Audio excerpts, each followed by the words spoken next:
Hello everybody and welcome to the Microsoft Data and the AI user group. My name's Adriano and I'm your host. Thank you for making the time to watch this presentation.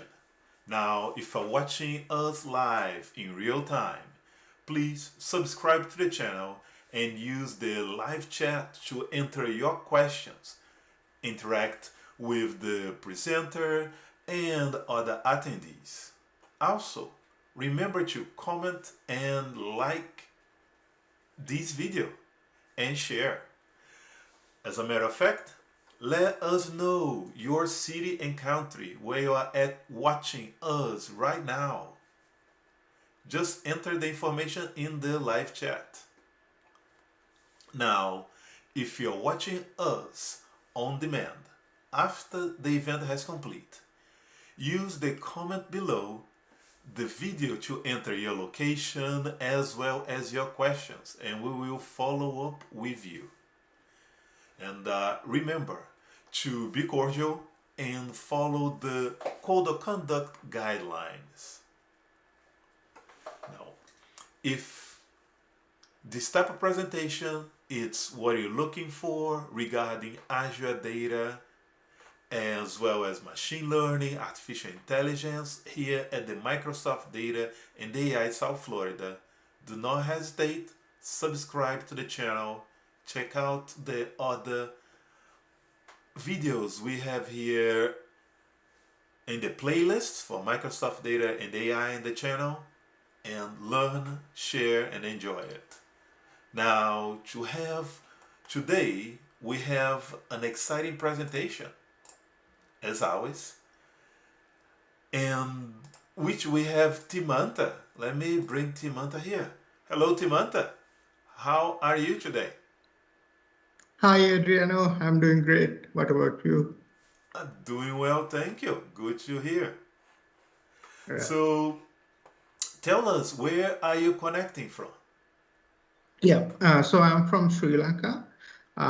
Yeah, so I'm from Sri Lanka, Colombo, Sri Lanka. Yeah. Awesome.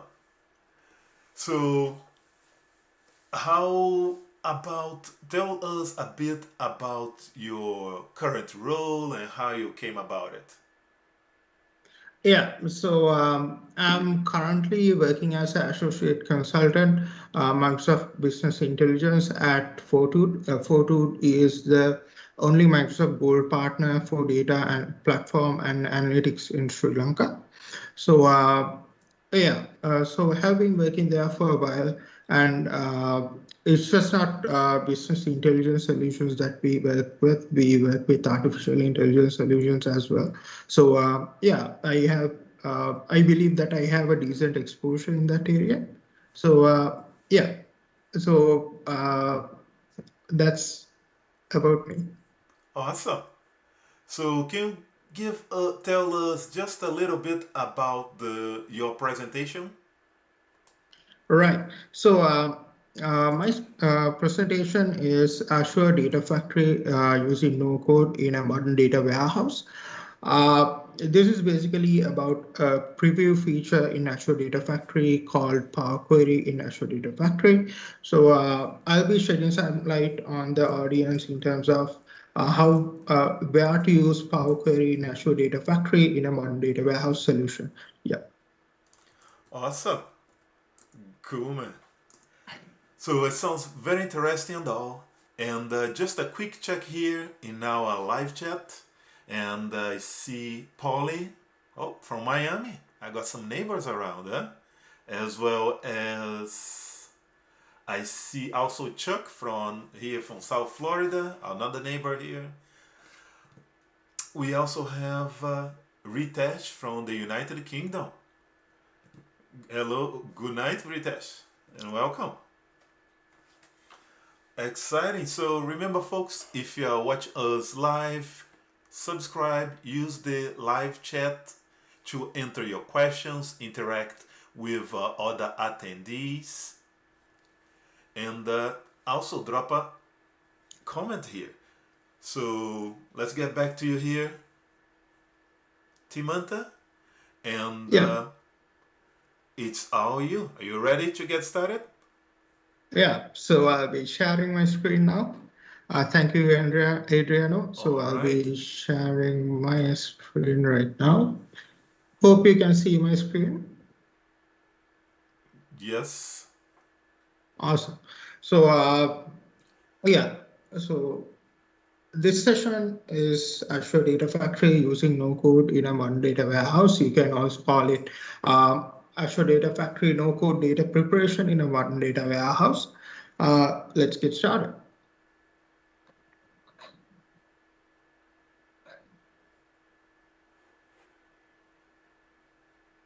For those who don't know me, I'm Thimantha Vidanagamage. I love working with Microsoft Data Platform technologies such as Microsoft Power BI, Azure Analysis Services, Azure Data Factory, and so on. So from all the details that you see in this screen right now, the most important thing is my Twitter handle at Thimantha. So please follow me on Twitter at Thimantha. So the agenda for today, firstly, I will take you through the modern data warehouse and its architecture. Later on, we'll look at data preparation in a modern data warehouse. And finally, I'll be wrapping up this session by showing you how to engage in no-code data preparation in a modern data warehouse. Firstly, it is important for us to know what is a modern data warehouse. A modern data warehouse. Sorry about that. So firstly, it is important for us to know what is a modern data warehouse. A modern data warehouse is a data platform that is specifically catering for analytical purposes. So with a modern data warehouse, you can bring all types of data, including structured, semi-structured, and unstructured data, and do analytics with it. When it comes to scalability and flexibility, there is a higher level of scalability and flexibility in a modern data warehouse solution. Specifically, when it comes to scalability, scalability is coming from the scalability of the Azure components used in a modern data warehouse, and flexibility is coming from the data lake concept that is used in a modern data warehouse. Now that we know what is a modern data warehouse, it is important for us to look at the modern data warehouse reference architecture. So what is a reference architecture? Reference architecture is an architecture that can be used for reference. And basically, that does not mean that you should use all the tools and technologies that you see in the screen right now. You can basically tweak it. You can manipulate it and you can modify it as per your client requirement. If I just take you through the flow in this reference architecture in a modern data warehouse, firstly, data is ingested from multiple data sources with the use of Azure Data Factory into Azure Data Lake storage. After the data is ingested, data is prepared and loaded into Azure Synapse Analytics, which was previously known as Azure SQL Data Warehouse. Azure Synapse Analytics is consumed by Azure Analysis Services, which gives us the serving layer, and Power BI reports or dashboards are referred to Azure Analysis Services, and the end users can do analytics with that. Also, they can do self-service BI and so on. So that is the basic flow of this reference architecture in a modern data warehouse. So the most important thing to keep in mind here are the components, not the technologies. So what are the components that you see in the screen right now? They are ingest, store, prep and train, model and serve. So these components are the most important, because why do we need to keep just the components in mind? Because the technologies can change depending on the requirement, depending on the client requirement. It's just the components that you need to keep in mind so that you can use the right technology as per the client requirement. Also, in this session, what I'll be focusing upon is this particular highlighted area that you see in the screen right now, which is ingest, store, prep, and train. So when it comes to these three sections, you might be thinking, this is a session that's related to no-code data preparation. Why do we need to know about data ingestion in a session related to no-code data preparation? Data ingestion is actually very important for data preparation. It directly reflects data preparation. The type of data you ingest, the structure in which you ingest the data, all affect the data preparation in a modern data warehouse. So ingestion is pretty important. And also then you have store and preparation, or you can call it prep and train component, or the prep and train component. So these are the three components that we'll be focusing upon in this session. Now that we know that what we are looking at and what is our focus area on, it's important for us to know what is data preparation. So data extracted from multiple data sources might not always be suitable for, or might not be prepared for analytical purposes, right? So it is important for us to prepare the data and make sure that they are ready for analytical purposes. For that purpose, we use data preparation. So data preparation has two key tasks. One is data cleansing, which is cleaning up the data, and then you have data transformations, which is changing the structure of the data. And this will apparently improve the data quality and accuracy of the data. How does that happen? For example, let's just think you engage in a data cleansing task to replace the null values that are in a particular data set, right? And that would gradually improve the data quality and accuracy in that particular data set. So it's that simple. It's nothing complicated there. So it's something that happens gradually. It's something that happens gradually. So when it comes to data transformations, you can do data transformations can be related to data preparation as well, but it can also be kept as a separate component. So that's just something to keep in mind when it comes to data preparation. Now that we know what is data preparation, we are proficient enough, or we have enough context to understand this Power Query feature in Azure Data Factory. Firstly, talking about this Power Query feature in Azure Data Factory, this particular feature was previously known as wrangling data flows. It came down to public preview in November 2019. It came down to public preview in November 2019 as a type of a data flow. We had wrangling data flows, and then we had firstly we had mapping data flows, then we had wrangling data flows. So there were two types of data flows, and later on, in February this year, they moved it separately as the Power Query component, as Power Query in Azure Data Factory, but it still remains as a data flow. It's still classified as a data flow, but it's just that the place in the location in which previously existed, it does not exist anymore. They just moved it out into a separate section called Power Query, and that's where it exists right now.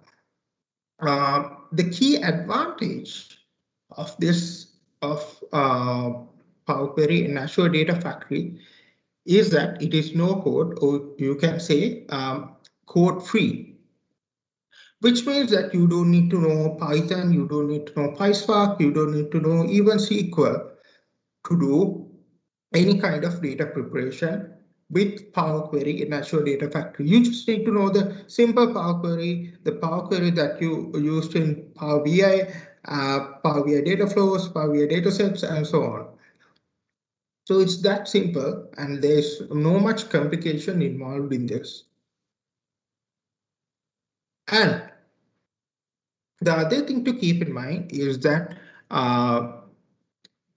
even though you see Power Query in the interface, even using as end users, even if we see Power Query, what happens in the backend is that Power Query or the M language is converted into Spark.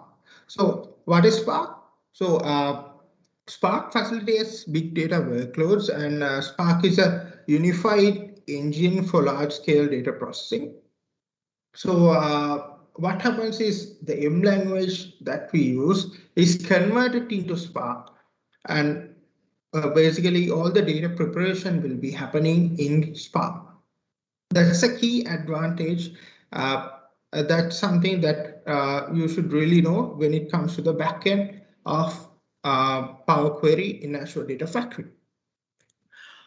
Also, just to keep in mind, since this process is still happening, which means not all, as far as I know, not all the Power Query functionalities, not all the Power Query capabilities are yet converted into Spark, but it's still in the process of happening since it's a preview feature.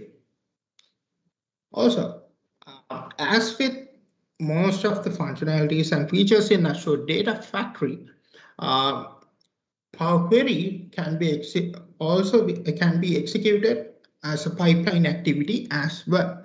So, what is terminology about pipeline activities and the basic terminology about Azure Data Factory I'll be explaining before the demo. So just keep in mind that it can be executed as a pipeline activity as well, which is sufficient enough for now. And the most important thing out of all these details that I just told you is that Power Query, that this feature is still in public preview, which means it is not yet suitable for industrial purposes or industrial solutions. So that's the theoretical aspect of Power Query and what you should really know about Power Query in terms of the backend and for advantages and also the capabilities.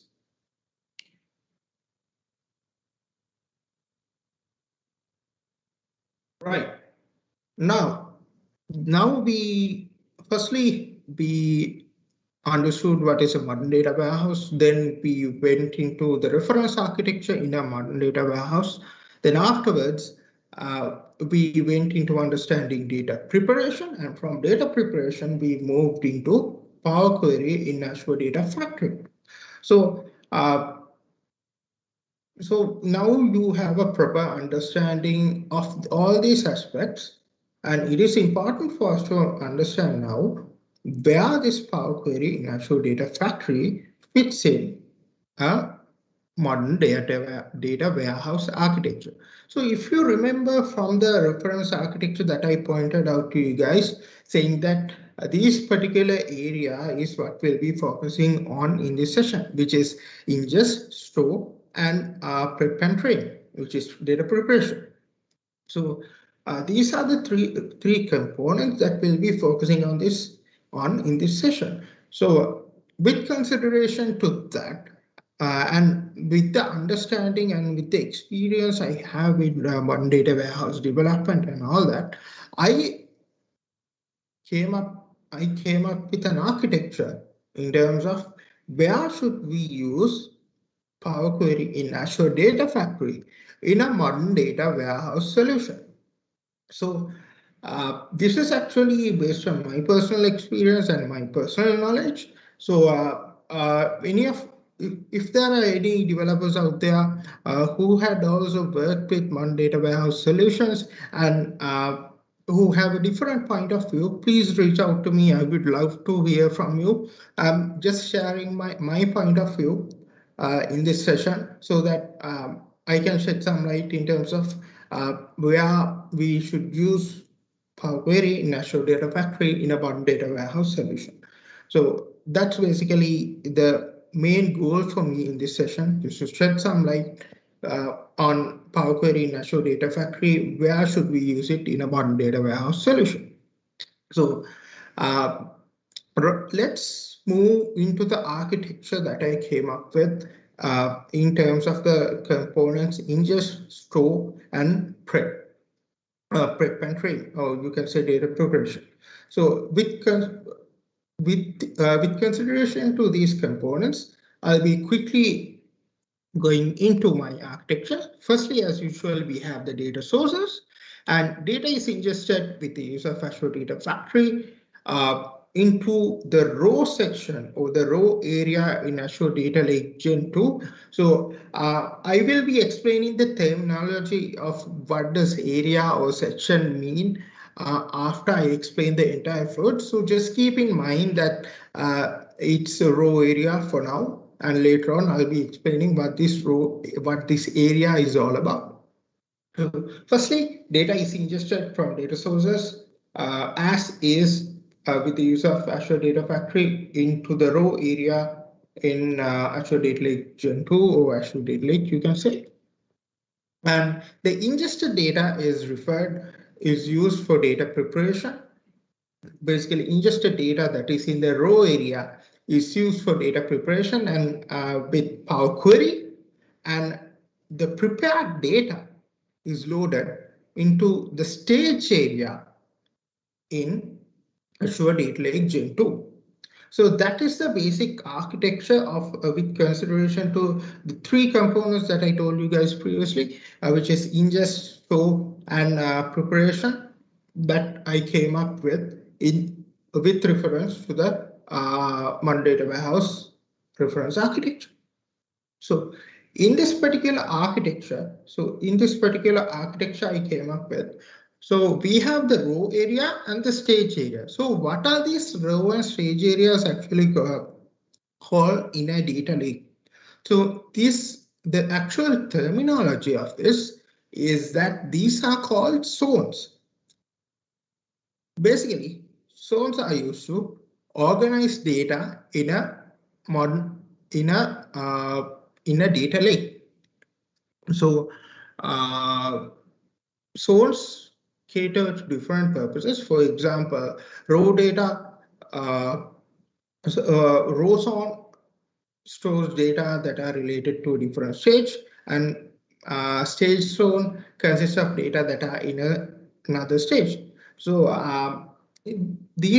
all these zones cater different purposes. So in this solution, I have kept it really simple for you guys by just keeping the row zone and the stage zone. But in actual client requirements, there can be multiple zones, there can be curated zones, there can be analytic zones, there can be user drop zones. So the number of zones and the zones that will be used will be differing based on the client requirement. So that is basically the architecture for you guys that I came up with.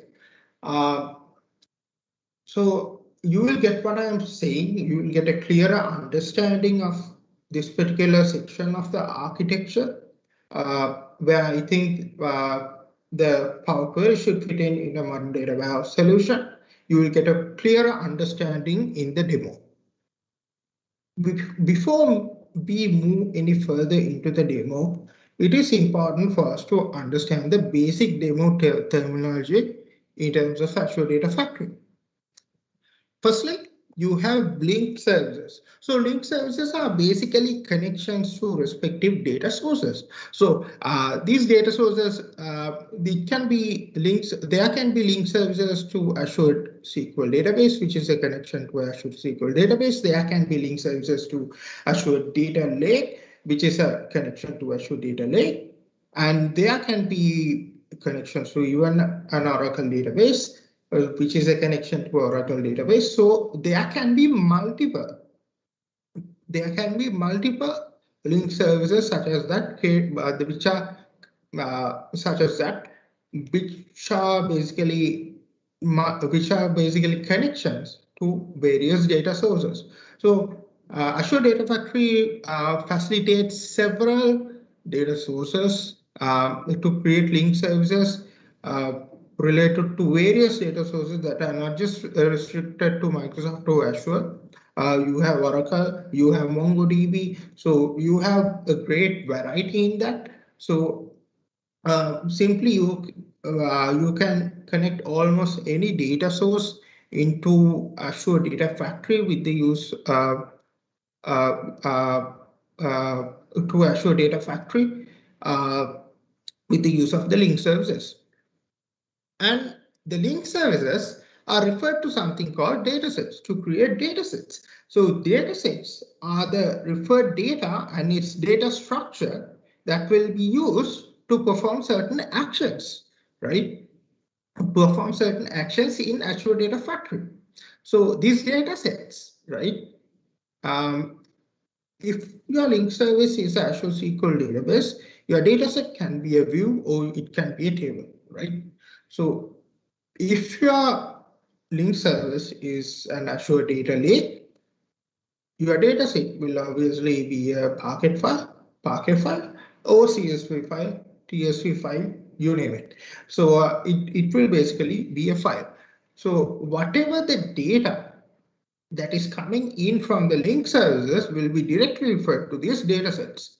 And basically, these are objects which store data and its structure, which to be used in to perform actions in Azure Data Factory. Right. So now we got an understanding on link services and we got an understanding on datasets. And let's have a look at activities. So activities are basically those actions which I talked about previously. So activities are known as actions that are performed in Azure Data Factory to cater various different purposes. This could be it could be a copy activity, which is to copy data from one particular source to one particular destination, or it could be it could be running Power Query as of this scenario. Power Query in Azure Data Factory could be running a Power Query script. It could be, basically running a Power Query code with the use of activities. And so there are like so many varieties for that. And it could be basically looping through a particular set of files, a particular set of dataset, or it could be just going for each. It could be going for each. So there are different varieties of activities that you can use in Azure Data Factory solution. So these vary from each other. The functionality of these multiple activities vary from each other. So I'll be showing you these activities in the demo and probably link services and datasets as well. So so then you will get a clearer understanding what this is all about. And then you have pipelines. So pipelines are basically a group of activities, a group of actions that are performed to achieve a particular task, to complete a particular task. So that's just about pipelines. So these are the basic terminology that you should understand in order to perform, in order to understand the demo clearly, in order to get something important, valuable out of the demo, so that you guys can try out your own stuff in terms of Power Query in Azure Data Factory. Right. Now that we have the demo terminology discussed, let's move into the demo one, which is data ingestion demo. So when it comes to the first demo, which is the data ingestion demo, I will get you into my Azure Data Factory environment. We are now in my Azure Data Factory environment, and you can see that I have organized my pipelines. So firstly, I will take you through all the terminologies that I discussed previously. So firstly, we have linked services. So to access link services, you should go to managed. You should go to manage, and in manage you have under connections you have link services. So these are the link services that I have used. So you have Azure SQL DB, Data Lake Gen 2, and just a GitHub API that I just tried out. That's just an experiment that I worked on. So and then you have a local SQL server. So these are basically the link services that I have played around with. And next is datasets. So to access datasets, you should move back to the author, which is the pencil icon that you see in your left-hand side of the screen. And in author, you will see a subsection or a section called dataset. So if you just drop down on that, you will see all the datasets that are used in your solution. So I have datasets that are related to various purposes, to various different R&D that I have worked out with. So yeah, so I have once again organized them into separate folders. So we have Adventure Works, which is basically referring to the AdventureWorks source, AdventureWorks DB. Then we have Power input, which we'll be using for this particular demo. And other is basically all the unrelated stuff I had just organized as other. Then we have the row DL area. Now, where we have the data set that is used for data ingestion into the row area, into the row zone in Azure Data Lake. And then you have the stage data sets, which are also where we stage the data into, which are basically data sets that are related to the stage zone in Azure Data Lake. So those are my data sets. And then the other concept that I wanted to show you guys was activities. So activities are right inside a pipeline. So if you just hop into a pipeline, you can see that there is a side panel called activity with all the various activities you have. So you can do multiple stuff. You can run data flows, copy data, and Azure Data Explorer activity. Azure, you can run Azure functions and data breaks.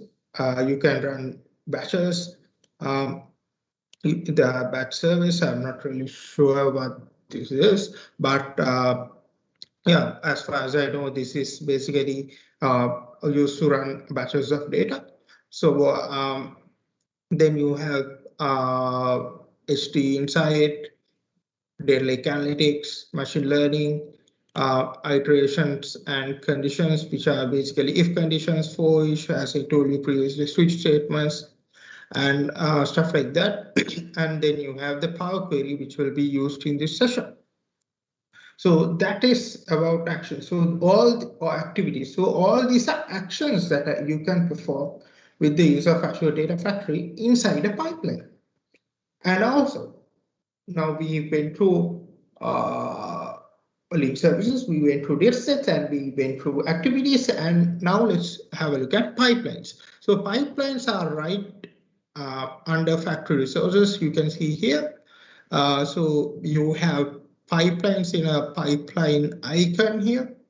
So pipelines are basically a group of activities that you have in that you have. So that is basically about that. Basically, it's a group of activities used to achieve a particular task, to complete a particular task.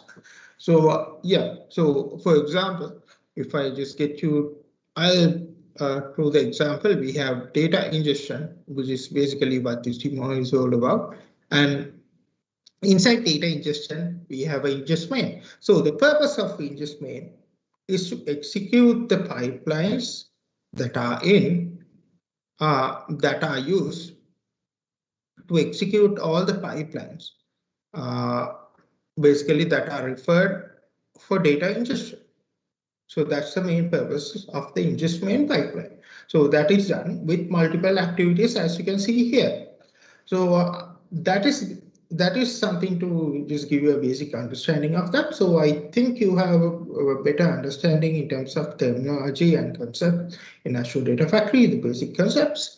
So with that understanding, let's have a look at where I just stopped, which is data ingestion.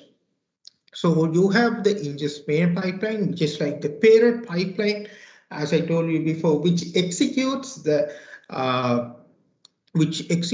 master and the transaction ingestion pipelines that are basically referred from the pipelines that you see under here in your left-hand side of the screen. So you have the ingest master. Ingest master is where you have all the pipelines in place. So if I just get this through you from the beginning, we have ingest master, and ingest master is right here, and ingest master is referred to the three remaining pipelines, the three other master pipelines, which are ingest customer, ingest person, and ingest territory, as you can see here. So that's how it goes. You have the ingest main, and then you have the ingest master, and inside the ingest master, you have all the base level pipelines that will be used. You will have the execution of all the base level pipelines that will be used to ingest master data. That is masterful. So when it comes to if transaction, same concept. So you have ingest transaction, and in ingest transaction is referring to this particular ingest transaction pipeline, and the ingest transaction pipeline is referring to the base pipelines, which are ingest sales order header and sales order detail. So that's pretty, I hope you guys understand that clearly. That's pretty basic. And just for you guys to know, activities, when it comes to Azure Data Factory activities, the execute pipeline activity that is used to refer from pipeline to pipeline that I showed you previously. So the execute pipeline activity here, and if you just double click another execute pipeline, which leads you to the base, leads you to the base pipelines. All these pipelines, all this what do you call this execute pipeline activity that is used here is like the most important activity in Azure Data Factory, which is obvious, right? You can basically, it allows you to organize all the pipelines, multiple pipelines. There can be solutions with over 500 pipelines, 1,000 pipelines. All these pipelines you can organize and refer accordingly as per your requirement. So with the use of the execute pipeline activity. So I think it's undoubtedly the most important activity in Azure Data Factory. So that is what that's the overall of ingestion that I just wanted to show you guys on. So if I just go into the depth of the base pipeline, so I'll start with the ingest territory, where I'll just start ingest territory. So you can see that the base is based on a copy data activity. So copy data activities are used to copy data from one particular source to one particular destination. If I just click on the copy data activity, you can see the source, and you can see the sink, and you can see something called mapping. So source is which consists of the configurations for the source in which the data should be taken from, basically ingested from, and sink is the destination. Basically the destination. It's where the destination is configured to where the data should be ingested to. So mapping is basically which columns map to where. So it is pretty simple. I think anyone who had used Azure Data Factory would know these the activities that I have used here. You copy data and execute pipeline activities. So yeah, so that's basically about how the ingestion happens. It's the same for all these master and transactional data sources. And for your information, for transactional data sources, it's not how it should be. So my transactional data source right now is a very fixed data source that's coming in from AdventureWorks. It does not change. It does not update. It's a fixed database. So I had just taken the entire data from that particular table with just a select all SQL statement. I had just brought in the entire table into the respective destination. But in real life, in real life solutions, it is important for us to not do it this way. We should make sure that we load in data incrementally, specifically when it comes to transactions. Master data, of course, we usually get the entire data set every time we are doing the ingestion. That's the usual practice if there are no modified dates or stuff like that. But transactional data, it is compulsory to load it incrementally based on whatever any type of date or specifically a modified date. So that's just a bit of overall in terms of how the base level data ingestion pipelines had worked out. So that is it. I just wanted to show in terms of ingestion. And after these are the pipelines that you see right now. So these pipelines, the data from these pipelines will be ingested into the row area, into the row zone in Azure Data Lake. So you can see the row zone by accessing your Azure Data Lake. I have accessed my Azure Data Lake with Microsoft Azure Storage Explorer. So I will be sharing my screen for that. So what you see right now, I hope it is clear. It's not much zoomed in, I guess. Yeah, so basically what you need to know is you have two folders here. You have the row folder and you have the stage folder. And row folder is where the ingested data lands in. It is once again categorized as per the pipelines into master and transaction data. So inside those pipelines, I have categorized it based on year, month, and also day. So you can see the days in which I have executed these pipelines, and for each day, as you can see, I get a packet file each when it comes to master data and when it comes to transaction data. For each day, I get a packet file each for every table that I refer to in my data ingestion. So that's the same with master transaction and master both.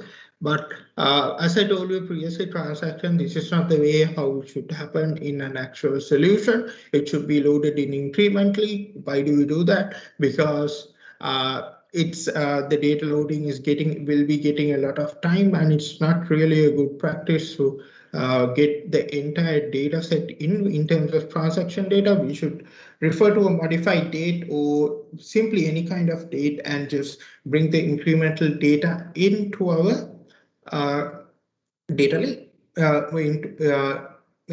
into our data ingestion. So that is the transaction for you. And then you have master, as I told you previously. So that is the row zone. So I'll just keep, then the row zone is where, as I told you previously, where the data is ingested from the respective data sources.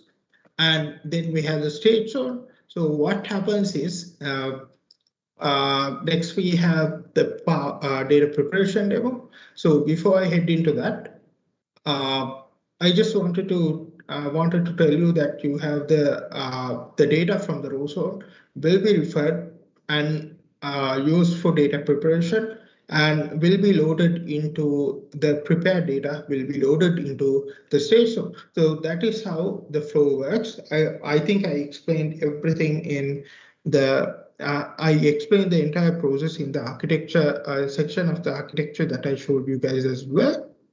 So basically that is how it works.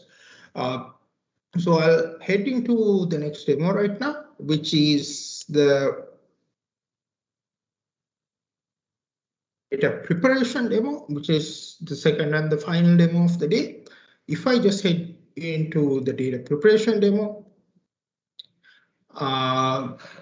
so I will head back into my Azure Data Factory, and in the Azure Data Factory, you have I just walked you through this data ingestion folder, which consists all the data ingestion pipelines. and it's time for me to focus on data preparation. So the data preparation, the base level Power Query is referred from the Power Query section that you see probably when you scroll down at the bottom of the side panel in Azure Data Factory, the factory resources. It's called Power Query. And in Power Query, you can see that I have built some a few Power Query data flows for the demo. So let's just head down to that and let's see what it's like. So first thing is the Power Query territory. It's the simplest of all. So I'll just start with that and let's go to the simpler for the, let's get advanced step by step, right? So as you can see, it might be getting a bit of time. So I'll just run a refresh here. Yeah. Yeah, so there are little tweaks that are required here and there since this is a preview feature, so that's accepted. And I think we should bear with that until this is generally available. So this is the Power Query territory that you see right here. And in Power Query territory, you can see that right now the interface that you see now, or basically the interface that you see now, or the window that you see now, is very similar to the window that you're used to in Power BI datasets and Power BI data flows. So it's very similar to that, almost like it is the same thing, like very similar, but just a couple of differences here and there. For example, under queries, you have a folder called ADF resource. So ADF resource is basically referring to your input data set that you had used for this particular Power Query, for this particular Power Query data flow. And the user query that you see outside of this ADF resource folder is basically the query, is basically the prepared data that will be loaded into the respective output location. So that's how basically it works. So that's one difference in terms of the Power Query that you see in Power BI. So yeah, obviously you don't have something called ADF resource, and it's not basically in the stream structure as it is. So it is a bit different here. So yeah, so that's something I just wanted to show you guys. And basically, if I just run you through the Power Query, so this is my input data set that I told you previously. This is how the data set looks like as it is brought into this particular Power Query data flow. And after I do the data preparation, this is how it looks like. So as you can see, I haven't done nothing much. I have just kept it simple as possible for you guys. I have just a source that is being referred to, which will be a Power Query step that will be available by default.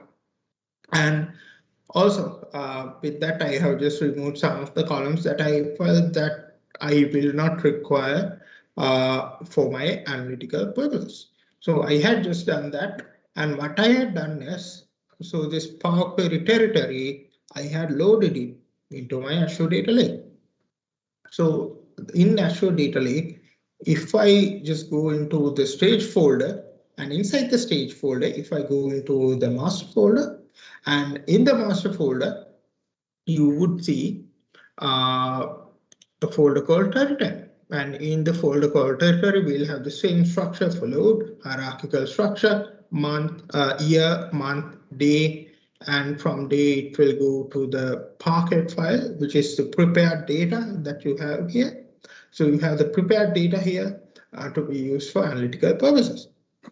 So that is basically how it works. Basically how basically the output data set of after executing the Power Query. And I had just shown you the Power Query terminal, right? So in order to execute this and execute it into an output data set like I just showed you guys here, we will need to run a Power Query activity, a data factory Power Query activity, as I told you guys previously. So let's see how I had done it.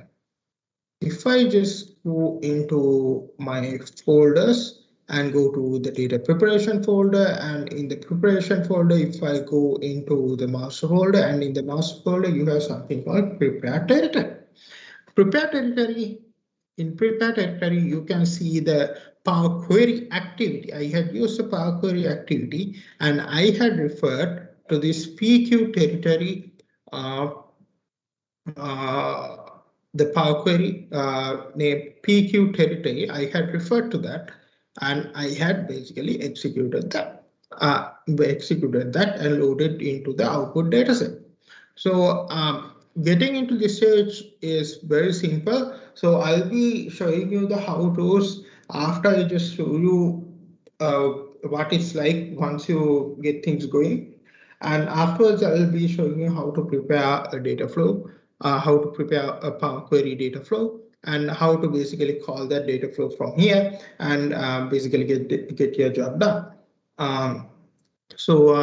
Yeah, that is also I had referred the particular used a particular Power Query activity and referred the Power Query, and I had just configured. I have probably had left it with the default configurations. So when it comes to configurations, obviously these kind of data source should be executed by the integration auto resolve integration runtime. And the compute type I had given is optimized, so you can choose between memory optimized, general purposes, and so on. I had given it compute optimized, and then we have something called core count, which is basically the number of cores that are required for you to execute this particular Power Query. So if you have a massive data set, you can go up to, as far as I know, 64 cores. Yeah, it doesn't show that great here. It may be, yeah, no, sorry. I can go up to 256 cores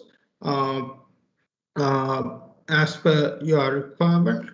But 256 cores, I don't think even I had just tried it out. Even I had just experimented on it even with real life solutions. That is like when you have a very extreme data set, right? I don't think, simply I have the maximum I had gone through is 64 cores. When basically experimenting with this Power Query, which is still in preview. So so this section is required obviously when this particular feature Power Query in Azure Data Factory or the Power Query data flow goes out of public preview into general availability. So until then, you can always handle with 8, 16, 32, and 64 cores. Yeah. So that's what it is. And then you have, I had just configured the settings of the Power Query activity in that way. And in the sync side, you can see the sync dataset. Sync dataset, if I just take you to the sync dataset, you will see that location that I had referred to in order to load the data set into this particular location here, right? In the stage environment. So if I just go into that, hopefully I can find it. Yeah, it's in stage, and in stage we have stage DL territory. And there you can see I had referred to my respective container and block container, and in the container I had just used some Azure Data Factory parameters, and I had just loaded the file by dynamically structuring it into year, month, and day. That's how I had worked on it here, work things out here. So you can see I'll get back to the activity again and where we stopped. So we have the Power Query. So we have this sync configurations here. You can create the folder. You can output to a single file. So I had just provided the output to a single file here. You can even output the data into multiple files if required. So that functionality is available. And mapping, of course, I had just left the default settings, but you can just edit the mappings as per your requirement. But I didn't have such a complex requirement, so I just let the mappings as auto mapping and went ahead with it. So that's it about the Power Query activity that I just wanted to show you guys on. And that's basically the data preparation stage. And also, now I had walked you through all these data flows. I had walked you through the Power Query data flow in territory, and I had just showed you how to. I had showed you like how it is called, how the Power Query activities is called, and how it is configured and all that. So now it's time for me to show how to create a Power Query. So to create that, first thing is how to create a Power Query data flow. So first to create that, all you need to do is under factory resources, you will see a plus icon by the side in the right hand side of the search bar saying add new resource. So just click on that. And when you click on that, you will get the option to add pipelines, pipeline from template, dataset, data flow, Power Query, copy data tool, and all that. So the option that I wanted to use is Power Query, right? So I will click on Power Query.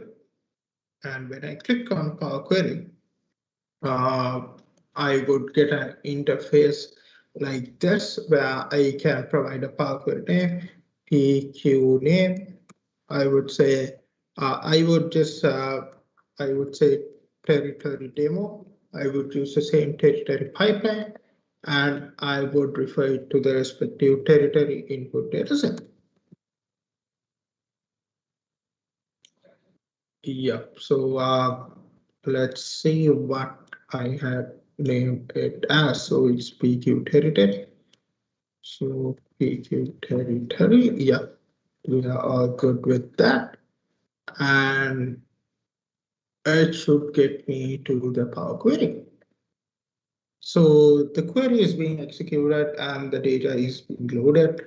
You can see a couple of metrics here: throughput, CPU use, memory use, to getting the data set from the respective row environment, PQ territory, row zone, particular data set from the row zone in PQ territory. So I had just got that in, and you can see the same data set that I showed you previously. And you can see that the PQ territory, which is a data set that I referred to, the Power Query input data set that I referred to, is available right here. And user query is basically the sub data set. Basically the prepared data set for analytical purposes. And so what I'll be doing here is I'll be just keeping it simple as possible. So I'll be just clicking on this. I think I'll just take that aside. And what I'll be doing right now is I will be removing some unwanted columns, which I feel are unwanted for me for analytical purposes. So I just selected those set of columns and clicked on remove columns. And as you can see, we are right now in the same stage as we were previously, right? So we have that data set like that here. And basically, that is the source data set. And basically, that's how it works for you. And yeah, so I will not take you through the Power Query. So you can see the schema and everything here as well. And basically, this is how it works. How you basically create a data flow. I will just save this. Probably I should save this data flow. Let's just go to Power Query territory. So I'll not just save it. I can call it without saving as well. So what I'll do is I'll be using the Power Query activity. I'll be just when I type in Power Query, it would just Power Query it would just appear in the first option. So just select on the Power Query activity, and in the Power Query activity, you just should search for your Power Query, and you can see your Power Query territory demo. So just select on that. Focus, general purpose, all good, and just have your Power Query stage dataset, which is the output dataset, which you want the data to be loaded into after the data preparation happens, and mapping is default. And yeah, that's basically how you do go through the entire process. So it's very simple, and it's all about drag and drops, no much complexity, no much coding. It's a really simple process for you to go through. And if I just take you through, I take a few minutes and take you through the other Power Query that I had gone ahead with, which are slightly complicated. You can get even better inspiration in terms of what you can do with this tool. So yeah, so I'll head right into it. So we have Power Query. So this is a bit different, right? So but this particular Power Query customer data flow is a bit different. So you have the user query, which will be the data set that will be prepared and that will be loaded into the particular output location. And you can see on the ADF resource, you can see two different data sets. That is because I had inputted two different data sets. Now I had to input two different data sets to create this particular, to prepare the particular data for customer. One is the PQ customer and the other is a PQ person. So what happens here is, so I had first I referred to PQ customer, and then I just ran a merge step. Merge step is very similar to a join condition. I think you guys know that this already. I just joined it with business entity ID in person, and I just got out got the required fields, which are first name and last name from the person entity after the join condition, which is the merge statement. After the merge,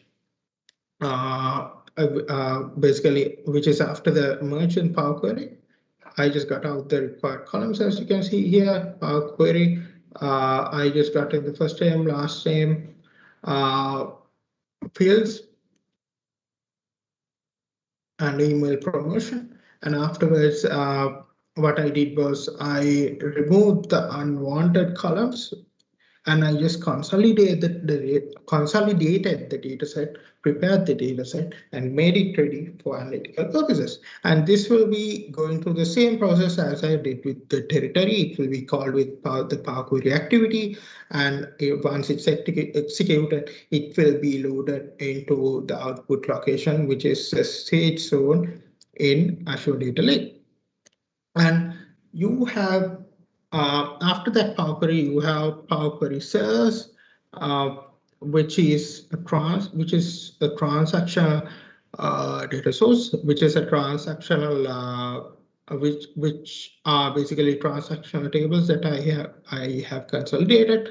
Basically, I had consolidated per order header and order detail tables into a single data set with the necessary columns. So I had gone through processes. I had gone through popular steps like merge queries, expanded the wanted columns, and removed the unwanted, and just reordered the columns, replace the replace some of the uh, values in some of the columns that I didn't feel right. For example, currency rate ID, I just replaced the null as -1.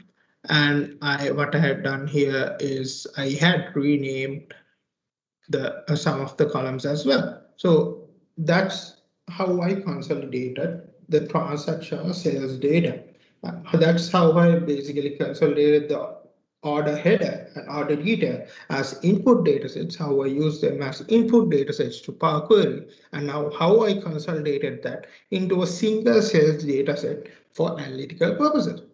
So that's just some inspiration in terms of how you can use this in your daily, how you can try this out in terms of a modern data warehouse and in terms of any other solution as well. So that's just some inspiration in terms of how you can use Power Query in Azure Data Factory. So that's it from my demo front, and that's what I just wanted to show you guys, shed some light in terms of where and how you can use Azure Data Factory, how you can use the Power Query feature in Azure Data Factory in a modern data warehouse solution. So thank you very much, Adriano, and the audience for sticking with me, and hope you guys got something out of the session. And if I did something wrong, and if I'm not doing something right, please provide me your feedback. I have provided the QR code here. You can provide any kind of feedback. I barely need your feedback to improve myself. Like I will not know what is wrong and what is right if you guys don't provide me feedback, and that would not be good for the community. So I just want to be a good contributor to the community and contribute to the community better. So please, guys, provide me with your feedback. Your feedback is highly appreciated. And thank you very much for sticking with me. And thank you very much for Adriano for this opportunity. Thank you, guys.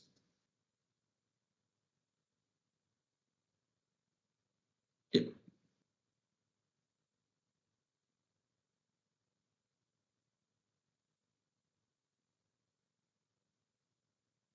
yeah, sure. Okay, so I will. Right. Okay. All right, we have Thimantha here. And folks, remember, if you have a question, take a minute, subscribe, use the live chat window here to enter your question. If the session has already completed, take a minute and use the comment section below the video, enter your questions. Also, remember to like, share, and subscribe. Presentation, it looks like Microsoft. Oh, it's not a question, a comment, right? Looks like Microsoft embedded a Power BI Power Query editor into Data Factory. Yes. Yes. If Indeed, I just, Polly. Go ahead, Thimantha. yeah. Hi, Polly. I hope I'm pronouncing his name right. It's Polly, right? Her name, Yeah. Polly. Yeah, right, Polly. Her name, sorry about that. So, so thank you very much for your comment, Polly. So, about that, yes, they had got inspiration from Power BI, and they had integrated Power Query for Azure Data Factory as well. But this is actually in a different way. The backend is Spark, which is basically a unified engine for large-scale data processing. So, which is once this is generally available, it will be much more powerful rather than the Power Query that you use in Power BI. Yeah. Yes, and provided at the scale that it can be used here inside of Azure Data Factory. So this brings a lot of opportunities here to do some great data transformations, etc.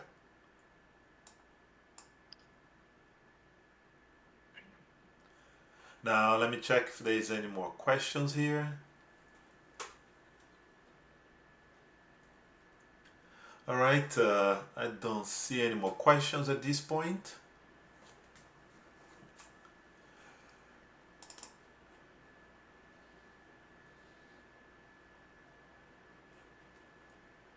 Thank you there. So, all right, folks. I would like first thank here Thimantha for making the time, being here with us, sharing the knowledge. We did learn a great deal about Azure Data Factory, as well as using Power Query to do data transformations, and so we can leverage and make it more powerful our data warehouse, in a modern data warehouse setup that we may have here, which makes it flexible to by using a no-code approach for those tasks. So as Thimantha outlined earlier, you don't have to know whether it is PySpark and or Databricks, Spark, or in Synapse or any other of the other tools. Just by taking the existing knowledge you may have from whether it is Power Query from Excel, Power BI, analysis services, etc. Anything else there you want to add, Thimantha? Yeah, I think this would be a fantastic feature once it's out. I have been this feature had been out ever since 2019 November as running data flows, and then later on it was renamed and moved into a separate location. So I have been following up this feature ever since, which inspired me to do a session for you guys. For you guys who might not be aware about this feature, and just to shed some light, and so that once it's out of preview, you guys can get a better use and you should basically utilize Power Query in Azure Data Factory at your level best. Yeah. Awesome. So do not see any more questions here in the chat. I would like to thank all the attendees here for making the time be here with us. And if you are watching this event after its conclusion, remember, like, subscribe, drop a comment in or question in the comment section here. All right. And with this, bring this all to an end. And I'd like to say have a good night, y'all, a good day, and for you as well, Thimantha, good day, right? Because what time do you have over there? About what, 5 o'clock Yeah, or so? now it's 8 minutes to 5 to be exact. So yeah, I have to have a good night's sleep. Yeah. Wow, really appreciate it, man. Get that early start to be here with us, sharing the knowledge, man. Really appreciate it. Yeah, no problem. No problem. I love contributing. Yeah, thank you. All right, hey, you take care there. Have a wonderful day and just hang on for 1 minute. All right, Yeah. take care. Yes.